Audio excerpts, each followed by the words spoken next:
Today I'm joined by Prospect to talk about some games we recommend to bring out at family events or family, Christmas or someone's birthday when you want to have something to sort of break the ice or to include everyone in.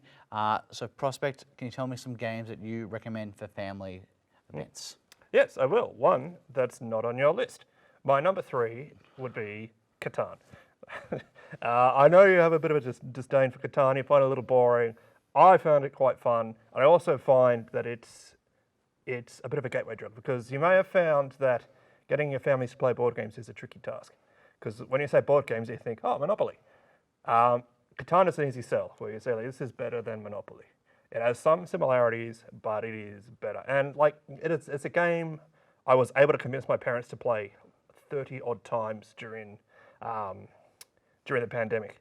And getting your family to actually play board games is the biggest hurdle of this whole conversation, I find. But I mean, like, lockdown wasn't hard enough. It wasn't bad enough that you had to play Catan 30 times. We only played 30 times because we were playing best of 10 and it was very close. I won. No.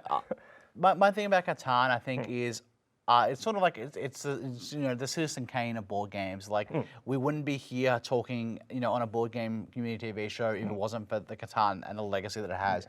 I appreciate that. Do I want to play it ever again? Not really. I've just sort of moved past it, and there's other games that I appreciate more. And I'll agree, you can do better. But like I said, the hardest part is getting to the table. But so that's kind of where I go for number three is it's a little bit of a cop-out, but it's welcoming games. So there's a whole genre of games, like Catan is included in that, of games that are designed, that are, easy to get to the table, that are quick to learn, fun. So you're looking at Catan, you're looking at... in general, not for my family, but like Carcassonne, Ticket to Ride, Azul, all these sort of games, and then now there's sort of a lot of them now that you get sort of either like stuff like Parks, Project L. There's all these games that are that was on my consideration for sure. Project L. They're simple to learn, they have some depth to them, and they're just fast to play as well. So I would definitely recommend a welcoming game. Yeah. Well, you've undercut my number two, which is Azul. Azul is another one that's relatively easy to learn, easy to sell to get to the table, has a good level of strategy. It's like, if we're following the Catan path, it's a level up. Here's a game where you can be more interactive, you can be more cutthroat, you can be more create more of those gaming moments. You can also modulate your play. So you can be really mean in that game, and you can be less mean, which is good. Yeah. Like when we finished our Catan tournament, we moved on to Azul, and it got to the point where parents would play without me. They went to visit family in New South Wales, and they took the Azul with them. It got them hooked on it. So again, very easy sell, a lot of fun, a lot of depth, a lot of playfulness in Azul. What about you? What's your number two? I'm going to go with word games. So I've got two examples. Are you going categories again? A little bit. We should talk about individual games, and I've done categories. I'm going to go two examples of word games.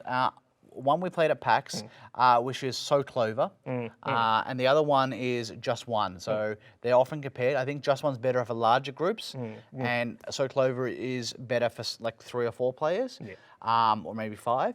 But that has word games and word association games. It's not a big leap from playing, categories or Taboo that people have probably already played. Just a little bit more to them. That makes it a little bit more interesting. And so I would recommend games like that. You're number one. It occurred to me that we didn't coordinate on this at all, so we might have the same one. So I wonder. My number one, hope I'm not undercutting you, actually kind of hope I am, is Chinatown. So continuing that progression of games, but like when I think about Catan, when I think about Azul, they're sort of best at 3 or 4. So if you're going to pull it out at like Christmas, when you got 20, 30 odd family members out, then it's a little bit sort of, kids in the corner playing the game, or adults in the corner playing the game. The Chinatown plays best at 5. And not only, I keep talking about easy sell, it's the easiest sell. Of all the games we've both mentioned, it probably has the least amount of rules. I think Just One is a little bit less, but yeah. It's just trading, and who doesn't want to bicker with their family over a game? So yeah, that's why it takes my number one spot, because it's just based around trading. Everyone knows how to talk. Everyone knows how to swindle the other members of your family, and it takes just a little bit of rule setup, a little bit of trial and error to get it working. Around two people before people start realize, oh, I should have been playing like this. And then Play next again, thing you yeah. know, we're playing a second game. So yeah, I'm going to try to bring that one out this Christmas, see how it goes. I do really like that game, and for me, like that's also another reason why I'm not interested in something like Catan, which has that trading aspect, because I'm like, I'd much rather play the pure Yeah. trading experience that is Yeah, Chinatown. No, it didn't. It's a new game that I've played that I've just done out with the family, but it's an example of a genre. But I'm talking about a particular game. Here we go. Flick of Faith, which I got at PAX, and it's a dexterity game. Yep. I played a bunch of dexterity games in the past. Men at Work is one that's popular. There's a bunch of them. Junkyard, where you think Jenga, but more of a game. Yep. Flick Like of the Faith. Jenga. Wow. Yeah. Flick of Faith, you're flicking little discs onto a neoprene map. So it's area control, flicking, there's some asymmetric powers.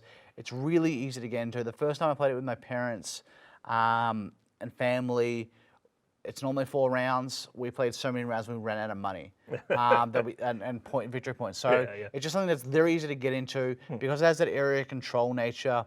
There's a bit of competitiveness to it. There's asymmetrics to mix it up, and it's a really great game and something that you can just jump in after like 30 seconds of rule talk of like, you're doing this. This is what you want to achieve. This is how you score points. Go. So that's a game that I really recommend just rolling out the mat and playing a game. Yeah, that's sweet.